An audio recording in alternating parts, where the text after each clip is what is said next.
Morning students, Aditya career institute में आपका स्वागत है। लास्ट लेक्चर में हमने बाजार किसे कहते हैं, बाजार के कितने प्रकार होते हैं, इसके बारे में डिस्कस किया था। तो बाजार किसे कहते हैं? बाजार से तात्पर्य उस स्थान विशेष से होता है जहां पर बहुत सारे क्रेता विक्रेता इकट्ठे होकर किसी वस्तु का लेन देन करते हैं। लेकिन आधुनिक समय में जरूरी नहीं है कि किसी स्थान विशेष पर ही क्रेता विक्रेता इकट्ठे हो। आजकल ऑनलाइन है, तो मीन्स किसी भी वस्तु के क्रय विक्रय का व्यवहार क्रेता विक्रेता प्रत्यक्ष या परोक्ष रूप से करते हैं, उसे हम क्या कहते हैं? बाजार कहते हैं। बाजार के हमने 5 प्रकार पढ़े थे। क्षेत्र के आधार पर, वस्तुओं के आधार पर, बिक्री के आधार पर, समय के आधार पर और प्रतियोगिता के आधार पर। तो क्षेत्र के आधार पर हम बाजार को 4 भागों में बांटते हैं: स्थानीय बाजार, क्षेत्रीय या प्रादेशिक बाजार, राष्ट्रीय बाजार और अंतरराष्ट्रीय बाजार। इसी तरह से वस्तु के आधार पर भी 4 भागों में बांटते हैं।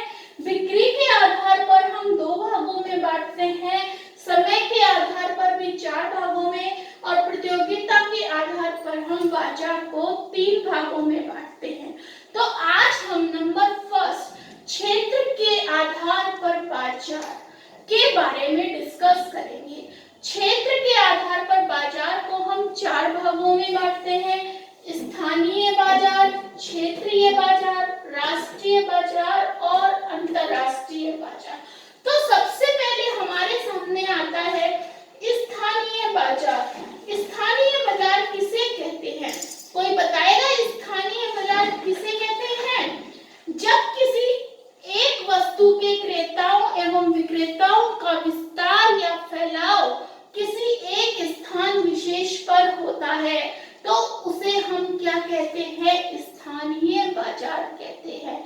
मीन्स किसी भी वस्तु के जो क्रेता होते हैं या विक्रेता होते हैं, उनका फैलाव किसी एक स्थान विशेष पर होता है, उसे हम क्या कहते हैं? स्थानीय बाजार। ये किसी गांव तक भी सीमित हो सकता है, किसी शहर तक भी सीमित हो सकता है।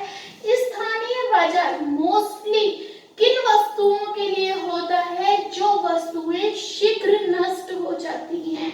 तो हमारी शीघ्र नष्ट होने वाली वस्तुएं कौन कौन सी हैं? जैसे फल, सब्जी, मांस, मछली इत्यादि हमारी कैसी है?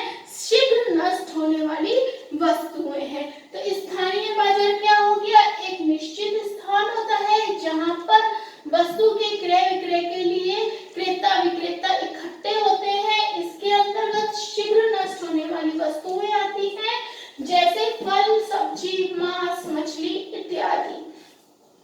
नेक्स्ट आता है क्षेत्रीय बाजार। किसी वस्तु का बाजार किसी क्षेत्र विशेष तक सीमित रहता है, तो उसे हम क्या कहते हैं? क्षेत्रीय बाजार कहते हैं। मतलब कोई वस्तु अपने क्षेत्र की एक विशेषता धारण कर लेती है, किसी वस्तु का बाजार उस क्षेत्र विशेष तक सीमित रहता है, तो उसे हम क्या कहते हैं? क्षेत्रीय बाजार। जैसे हमारा राजस्थान है, राजस्थान का क्या प्रसिद्ध है? लहंगा चुनरी। ऐसे अगर हम देखें तो मारवाड़ की पगड़ी, मीन्स ऐसी वस्तु जिसका स्थान किसी क्षेत्र विशेष तक सीमित रहता है, वो वस्तु अपने आप उस क्षेत्र की विशेषता का रूप धारण कर लेती है, उसे हम क्या कहते हैं? क्षेत्रीय बाजार या प्रादेशिक बाजार। जैसे मारवाड़ की पगड़ी, राजस्थान के लहंगा चुन्नी इत्यादि। नेक्स्ट आता है राष्ट्रीय बाजार। राष्ट्रीय बाजार, नेशनल मार्केट, नाम से ही स्पष्ट हो रहा है, जब किसी वस्तु विशेष के क्रेता विक्रेता संपूर्ण देश में फैले होते हैं, किसी गांव तक सीमित नहीं रहते या किसी शहर तक सीमित नहीं रहते हैं, बल्कि संपूर्ण देश में उनका फैलाव होता है। उस वस्तु का क्रय विक्रय संपूर्ण देश में होता है, तो उसे हम क्या कहते हैं? राष्ट्रीय बाजार कहते हैं। मीन्स जिस वस्तु के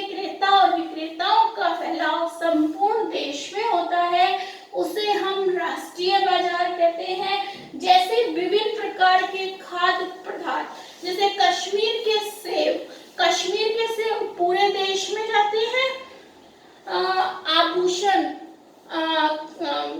जैसे कोई भी मार्बल ले लो, जो संपूर्ण देश में फैला होता है वो हम क्या कहते हैं, राष्ट्रीय बाजार। और लास्ट आता है हमारा अंतरराष्ट्रीय बाजार, इंटरनेशनल बाजार, जब किसी वस्तु विशेष के क्रेता विक्रेताओं का फैलाव एक देश में न होकर बल्कि अनेक देशों में फैला होता है, उनका जो व्यापार है वो अनेक देशों में फैला होता है, उसे हम क्या कहते हैं, अंतरराष्ट्रीय बाजार कहते हैं।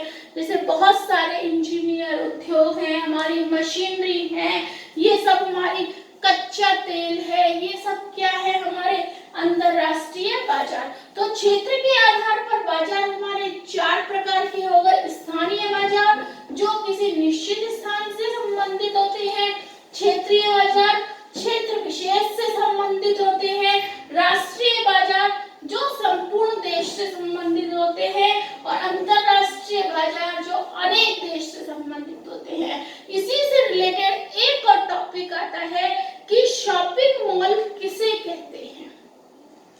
आधुनिक समय में हमें एक ही छत के नीचे सारी वस्तुएं अवेलेबल हो जाती हैं, उसमें थोक व्यापार मध्यम कीमतों के बड़े अंतर का लाभ उठाते हैं और हमें एक ही स्थान पर सारी वस्तुएं उपलब्ध हो जाती हैं।